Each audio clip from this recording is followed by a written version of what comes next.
Good morning students. आज हम teaching of model में लास्ट मॉडल है आपका प्रॉब्लम सॉल्विंग मॉडल, समस्या समाधान प्रतिमान। जो जितने भी मैंने आपको मॉडल बताए हैं वो बहुत इंपॉर्टेंट है एग्जामिनेशन पॉइंट ऑफ व्यू से, तो आप इसको ज़रूर अच्छे से पढ़ लीजिएगा। तो सबसे पहले बात करते हैं प्रॉब्लम सॉल्विंग होता क्या है। तो problem solving is the act of defining a problem, determining the cause of the problem, identifying and diagnosing and selecting alternatives for a solution and implementing a solution। तो प्रॉब्लम सॉल्विंग क्या है, एक process है जिसमें हम किसी भी problem को क्या करते हैं, आइडेंटिफाई करते हैं, उसको डायग्नोज करते हैं, फिर उसको सॉल्व करने के लिए हम डिफरेंट अल्टरनेटिव्स सेलेक्ट करते हैं और उसको हम उन स्टेप्स को इम्प्लीमेंट करते हैं to find out the solution of the problem. तो सबसे पहले बात करते हैं प्रॉब्लम सॉल्विंग मॉडल।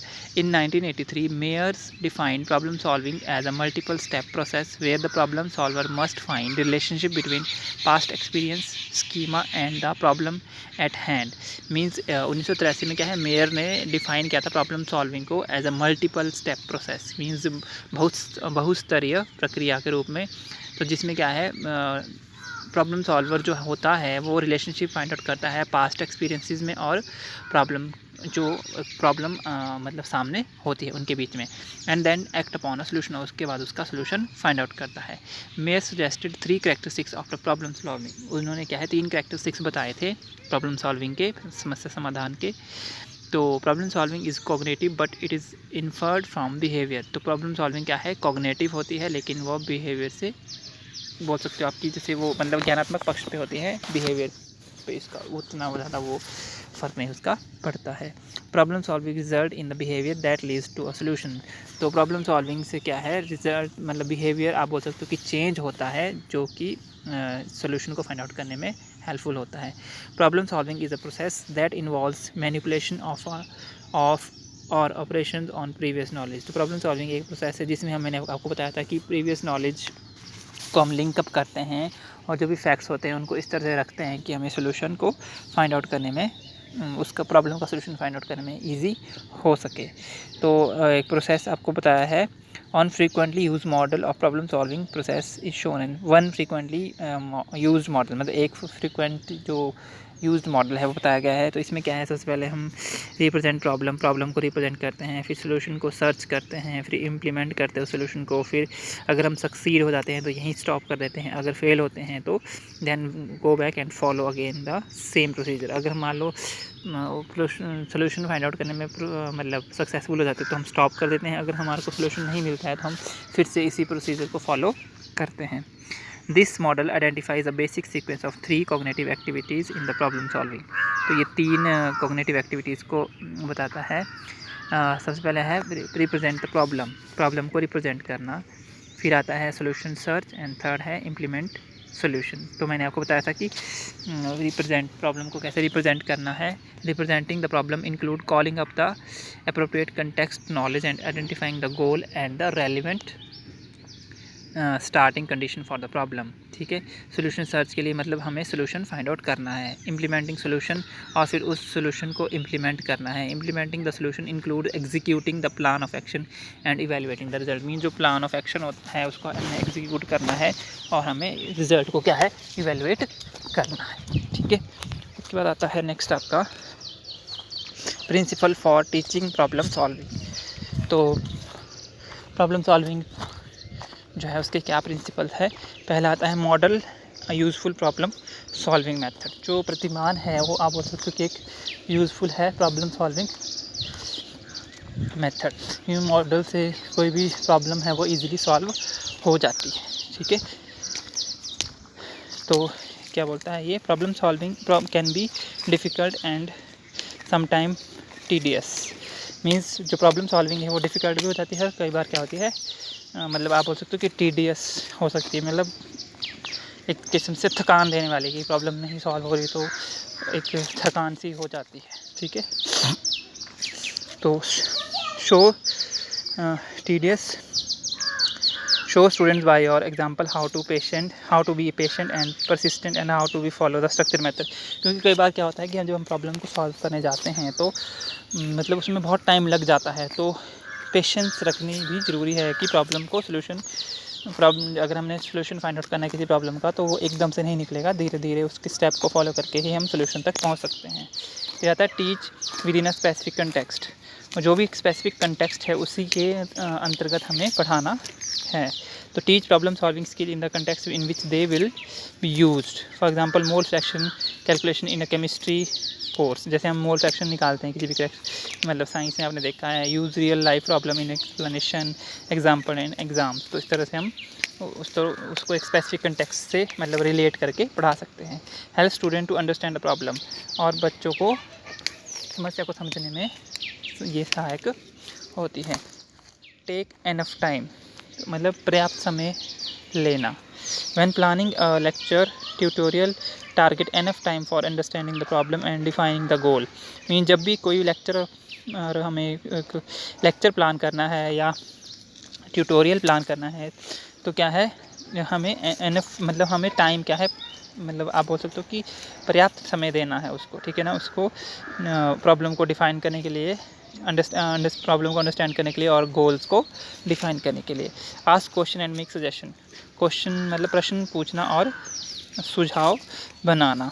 तो आप बोल सकते हो कि ask students to predict what happens if और एक्सप्लेन व्हाई समथिंग हैपन, ठीक है, इस तरह से आप स्टूडेंट को बोल सकते हो। लिंक एरर्स टू मिसकंसेप्शंस, जो भी मिसकंसेप्शंस हैं और जो एरर्स हैं उनको आपस में लिंक अप करना, ठीक है।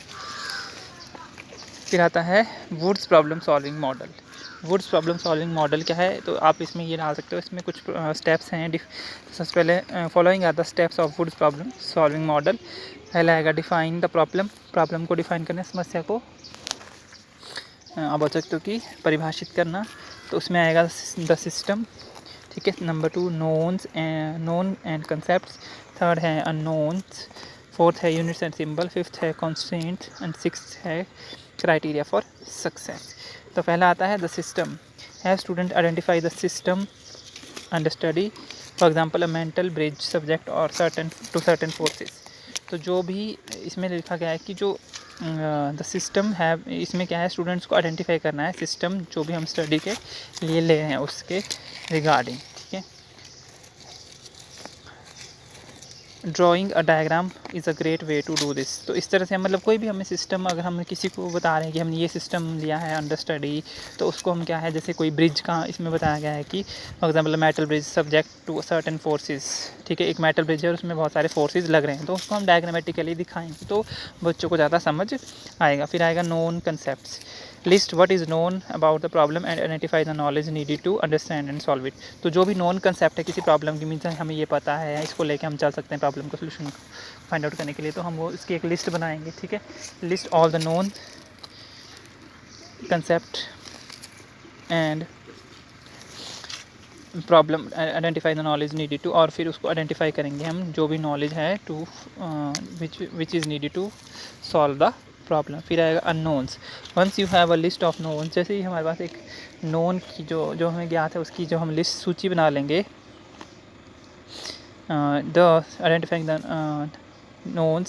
The unknowns become simpler. तो अननोन को आइडेंटिफाई करना, हमें जब हमारे पास नोन की लिस्ट होगी, मीन जो हमें पता है उसकी हम एक सूची बना लेंगे, तो जो भी हमें पता नहीं है उसको सिंप्लीफाई करना हमारे लिए क्या हो जाएगा, ईजी हो जाएगा। One unknown is generally answer to the problem, ठीक है, generally the answer to the problem, where may be other unknowns but where may be the other unknowns. तो be sure that students understand what they are expected to find. तो इसमें बच्चों को पता होना चाहिए कि बच्चे क्या फाइंड आउट करने के लिए, मतलब फाइंड आउट करने की कोशिश कर रहे हैं। फिर आता है constraints, all problems have some stated और इम्प्लाइड कॉन्स्ट्रेंट्स। कंस्ट्रेंट आप बोल सकते हो कि जैसे कोई आप एजम्पशन लेके, जैसे मान लो हम बोल सकते हैं, तो all problem have some stated और अप्लाइड कंस्ट्रेंट, मीन्स सभी प्रॉब्लम में क्या है, अप्लाइड कंस्ट्रेंट होते हैं, ठीक है। Teach and students look for the words only, must neglect और assume to help it identify the constraint. फिर आता है क्राइटेरिया फॉर सक्सेस। फिर कौन सा जो सक्सेस के लिए है क्राइटेरिया क्या फॉलो करना है। Help students to consider from the beginning but what a logical type of answer would be. तो इसमें क्या होगा, ये हेल्प करेगा स्टूडेंट को to consider from the beginning से कंसीडर करने के लिए कि एक what a logical type of answer would be, कि जो एक लॉजिकल टाइप का आंसर क्या हो सकता है या क्या होना चाहिए। What characteristics will it possess, और इसकी क्या करेक्टरिस्टिक्स, ये मतलब क्या करेक्टरिस्टिक्स शो कर सकता है। For example a quantitative problem will require an answer in some form of numerical units. तो जैसे कोई भी क्वान्टिटेटिव आप बोल सकते हो कि प्रॉब्लम है, तो उसके जो आंसर्स है, ठीक है ना, उसमें क्या है, न्यूमेरिकल यूनिट होंगे। जैसे फॉर एग्जांपल किलोग्राम, ठीक है, स्क्वायर सेंटीमीटर एट्सेट्रा। तो इस तरह से ये सारे होने चाहिए। फिर आता है second is think about it, ठीक है। तो लेट इट सिमर होता है जैसे कि आप बोल सकते हो कि उबाल आना, जैसे एक किस्म से बोल सकते हो कि, ठीक है। तो use this stage to ponder the problem. Ponder का मतलब है टू सॉल्व या टैकल द प्रॉब्लम। तो ये स्टेज को यूज़ करना है to find out the solution of the problem. Ideally students will develop a mental image of the problem and hand during this stage. फिर आता है second, identify specific pieces of knowledge. तो जो भी specific PCs हैं, means जो भी आप बोल सकते हो कि स्पेसिफिक कंटेंट्स है नॉलेज के, उसको आइडेंटिफाई कर सकते हैं। फिर आता है इसमें आएगा student needed to determine by themself the required background knowledge from the illustration example and problem covered in the course. तो इसमें क्या होगा, स्टूडेंट्स क्या है, दे नीड टू, उनको क्या है, ज़रूरत होती है कि वो डिटर्मिन करे अपने आप जो भी उनको यूनिट्स चाहिए होते हैं नॉलेज के, to find out the solution, जो भी फ्रॉम किसी एक्सप्लेनेशन से बोल सकते हो, किसी एग्जांपल से बोल सकते हो।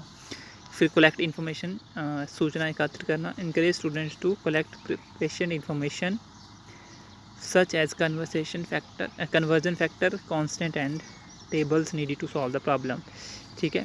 उसके बाद आता है प्लान अ सोल्यूशन को प्लान आउट करना। कंसीडर पॉसिबल स्ट्रेटजीज, इसमें आएगा पहला। फिर दूसरा आएगा चूज़ द बेस्ट स्ट्रेटजीज। तो इसमें हमें मतलब जो भी पॉसिबल स्ट्रेटजीज़ हैं, मीन जो भी आप बोल सकते हो कि जिस भी स्ट्रेटजी को यूज़ करके हमें सोल्यूशन मिल सकता है किसी प्रॉब्लम का, तो वो हमें कंसीडर करनी है, ठीक है। Often the type of solution will be determined by the type of the problem, ठीक है। तो मतलब जिस टाइप की प्रॉब्लम होगी तो हमें सोल्यूशन भी उसी टाइप का मिलेगा, ठीक है। Some common problem solving strategies are, जैसे compute, simplify, use an equation, make a model, diagram, table. तो इस तरह से हम यूज़ कर सकते हैं, जैसे कि गणना करना, सिंप्लीफाई करना, इक्वेशन बनाना, ठीक है, model banana, diagram banana, etcetera. Choose the best strategies, तो जो भी इसमें बेस्ट होगी, जिससे सोल्यूशन मतलब प्रॉब्लम का ईजिली फाइंड आउट हो सकता है जल्दी से, तो उसे हम चूज़ करेंगे। तो these help the student to choose the best strategies. फिर आता है कैरी आउट द प्लान को कैरी आउट करना। Be patient, most of the students required quickly on the first attempt. In other cases, executing solution may be the easiest step. मतलब इसमें क्या होगा, carry out plan में क्या होगा, patience रखनी है, बी परसिस्टेंट, और ठीक है। फिर आता है look back, encourage students to reflect. फिर उस मतलब लुक बैक का मतलब कि देखना है अपने कि किस स्टेप को फॉलो करके आप चल रहा था, वो अचीव हुआ या नहीं हुआ है। Once a solution has been reached, student should ask themselves the following questions. जैसे एक सोल्यूशन को आपने प्राप्त कर लिया है, तो स्टूडेंट्स क्या है, should ask themself the following question. तो स्टूडेंट अपने आप से ही क्वेश्चन पूछ सकते हैं। Does the answer make sense, ये जो आंसर है वो सेंस बना रहा है। Does it fit with the criteria established in step 1, तो जो भी हमने स्टेप 1 में क्राइटेरिया बनाया था उससे ये फिट हो रहा है या नहीं हो रहा है। Did I answer the questions, What did I learn by doing this? और ऐसा करके मैंने क्या सीखा। Could I have done the problem in another way? तो क्या मैं प्रॉब्लम को दूसरे तरीके से भी सॉल्व कर सकता था। तो ये था आपका problem solving method. Thank you and have a nice day.